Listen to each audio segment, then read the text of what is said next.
Kalau ditanya siapa sebenarnya lebih capek antara laki-laki atau perempuan, jujur aja, yang paling capek itu justru laki-laki. Mungkin banyak perempuan bakal protes, lah, kita ini juga kerja, ngurus anak, ngurus rumah, semua dikerjain. Benar, tapi coba dengar dulu sampai habis, biar kamu paham kenapa laki-laki sering lebih lelah dari yang kelihatan. Seorang pria dari muda sampai tua pikirannya nggak pernah lepas dari keluarga. Setiap hari waktunya habis buat kerja. Uang yang dia hasilkan pun jarang dia pakai buat diri sendiri. Semuanya buat istri, anak, dan rumah. Yang tersisa cuma kerutan di wajah dan tubuh yang makin lama makin lelah. Kenapa banyak yang bilang pernikahan itu kayak kuburan kehidupan?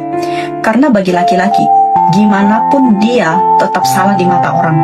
Kalau wajahnya terlalu ganteng, dibilang genit. Kalau kurang menarik, dianggap nggak laku. Kalau gajinya pas-pasan, dibilang nggak becus. Kalau gajinya besar, malah dicurigai punya mainan lain di luar rumah. Akhirnya dia bingung, hidup ini harus dijalani seperti apa. Waktu muda, dia berjuang buat istri dan anak. Udah tua, masih harus mikirin masa depan anak-anaknya.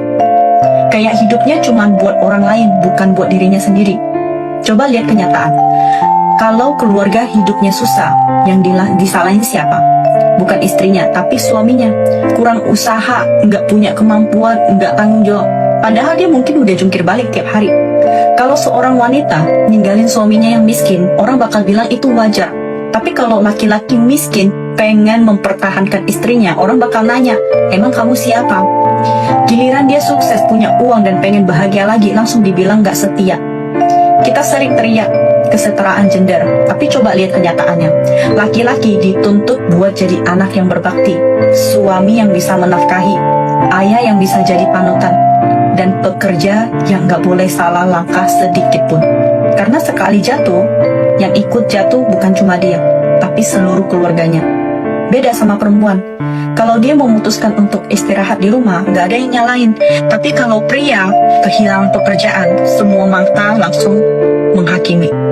Makanya banyak pria sekarang pulang kerja bukan langsung ke rumah, mereka duduk dulu di kendaraan, merokok, diam. Karena cuma di situ dia bisa jadi dirinya sendiri, tanpa harus jadi ayah, suami, atau anak. Begitu pintu rumah dibuka, dia langsung kembali jadi sosok yang semua orang bergantung padanya. Tapi nggak ada satupun tempat buat dia bersandar. Jadi buat para istri, kurangin sedikit keluhan, tambah sedikit pengertian. Dia mungkin nggak selalu romantis, tapi dia capek bukan karena nggak cinta, melainkan karena terlalu banyak menanggung semuanya sendirian. Berilah dia sedikit perhatian dan dukungan. Jangan sampai orang yang diam-diam berjuang untuk kamu akhirnya mati rasa dan berhenti peduli.